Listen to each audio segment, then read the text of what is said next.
Hello, everyone. My name is Stanley St. Rose, and today we're going to be talking about The Great Gatsby, written by F. Scott Fitzgerald. Now, before I go into this topic, please remember to leave a like, subscribe, and/or comment so that the channel can continue to grow. Now, The Great Gatsby. There's a lot that's being done here. There's a lot that's going on within this novel. There's a lot of interesting characters. This novel's about the raging 20s, and it's about, well, the Great Gatsby. So, Jay Gatsby is this man was, and will always be in love with Daisy Buchanan. He didn't have a lot of money, and he made himself rich.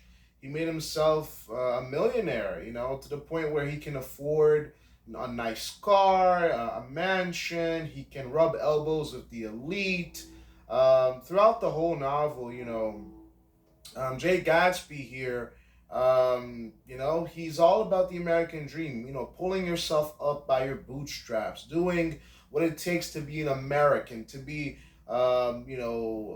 this ideal that's kind of elusive. Most people cannot make themselves into a millionaire, but the central idea of the American dream is through determination, through perseverance, through your sheer hunger of ambition. You want to be successful, you want to be rich, you want to be wealthy. You can make something of yourself. That's what Jay Gatsby represents within this work. Now, keep in mind, later we do figure out that his wealth does come from a shady past. His wealth does come from committing some crimes. So, this is something that we need to keep in mind within this work. That, yes, in one way, he does embody the American ideal of pulling yourself up by your bootstraps. But at the same time, most people, when we think about the American dream, we want to do it the legal way. You want to, be able to go to sleep at night. So that's a big part of within this work. Is it truly the American dream when we know that he's done some very shady things?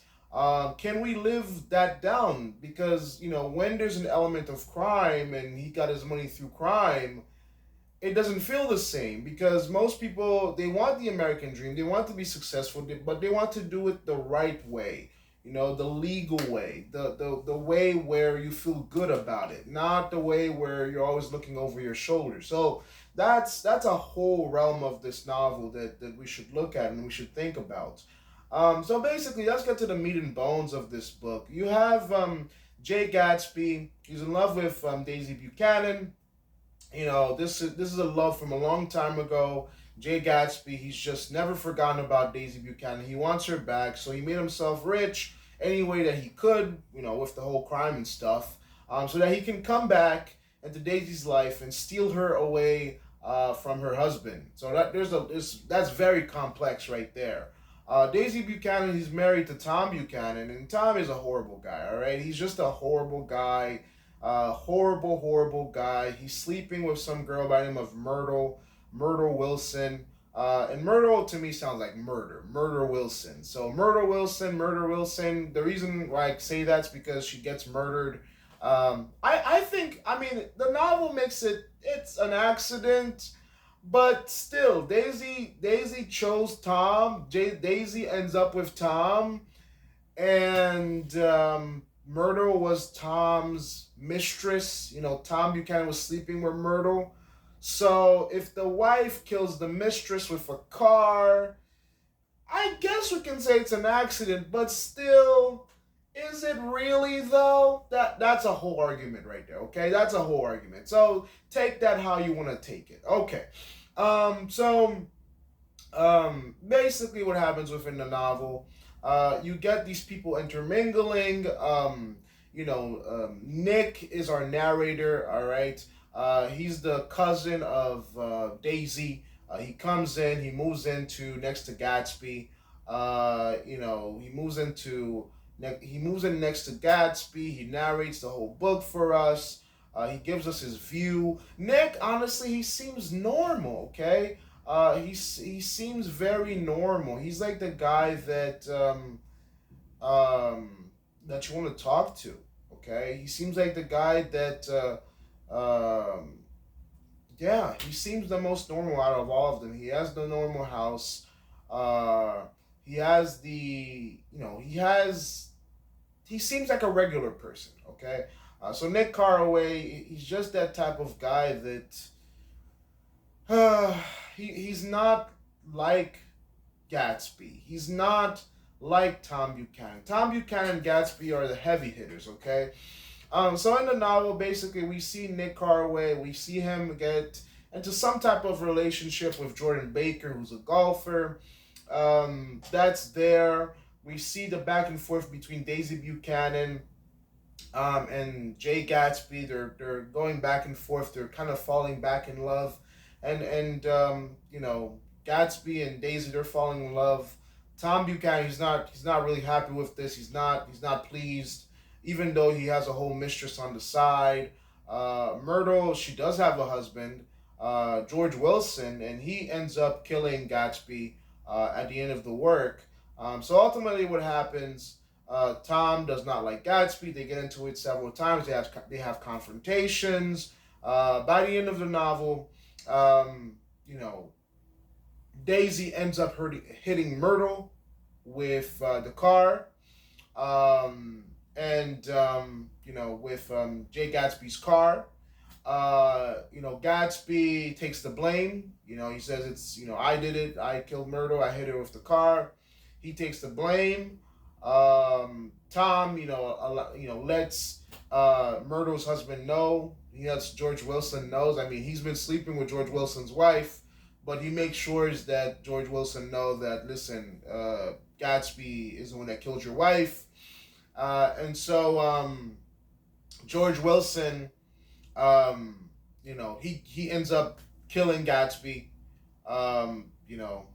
dead, not, yeah. And in the end, Daisy goes back to Tom, and yeah, and Nick moves back to the Midwest. He leaves the East Coast. This is all set in Long Island, and yeah, old money versus new money. Jay Gatsby is new money, although he did it through the criminal route. But Tom Buchanan is old money. This is money. The money that he has, his wealth is from going down generations. So old money is when it's from the family. All right, you inherit the wealth. New money is when you make it yourself. All right, you build yourself up. Gatsby represents that. But again, there's some question marks. In terms of deeper meaning, so that's how the novel ends. Okay. George Wilson kills Gatsby. Daisy goes back to Tom. Myrtle gets killed. So no more affair for Tom Buchanan. But let's be honest. If he can already do it once and get away with it and still keep his wife, he could probably go back to some other girl or find some other girl to replace Myrtle. So Daisy's very shallow. Let's be honest. Daisy Buchanan is very shallow because ultimately she chooses comfort. She chooses luxury over love. Let's be truthfully and honest, though, okay? Because the only reason why she even tried to even consider Gatsby is because he had money. So Daisy was always about the money. I mean, the love is nice too, but honestly, killing your husband's mistress by accident, let's not forget that, by accident, and also ending up with your husband, there's some question marks. In terms of deeper meaning and analysis, there's a lot that's being said here. Number one, let's be honest. Sometimes chasing money, ambition, success, they can leave you empty. There's a lot of people who have been rich, millionaires, billionaires, and although they have the money, have all the nice stuff, from the outside you can say they have a great life. But in terms of love, marriage, children, friendships, relationships, even though you could be rich, you could be a millionaire, those type of relationships, if you don't take time to be a part of them, to treat people well, you can have a horrible life in terms of social bonds, okay? And Tom Buchanan is the perfect example of that. He has all the money, he has the wealth, but the way that he treats his wife, the way that he treats people around him, he doesn't have really good social ties. It's really a mess. So it's not the type of life that maybe you want his money, but his social life, his intimate life, his life with his wife is it's just poor. All right, very poor. Um, and truthfully, Daisy, honestly, as long as if she can find a man that's rich and that treats her nice and actually loves her, Daisy would jump ship. All right, that's the thing that's very striking here is that Daisy, she's kind of shallow. She really wants a life of luxury, and she's not really to give that up. And Tom Buchanan is more secure in his wealth. Um, Gatsby, I think it's very sad. Gatsby's a very sad character.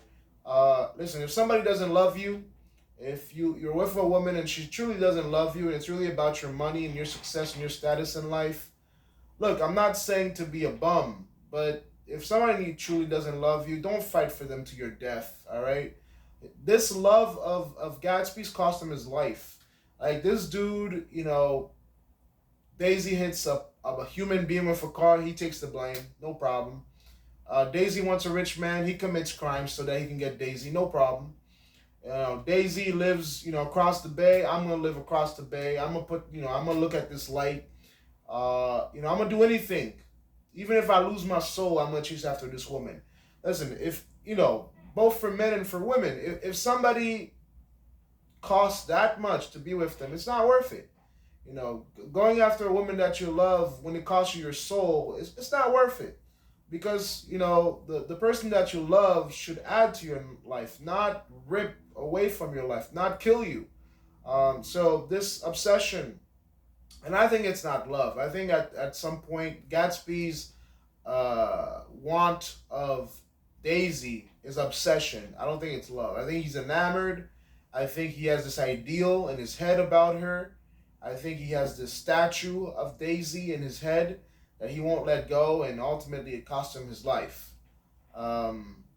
So yeah, we got to keep that in mind.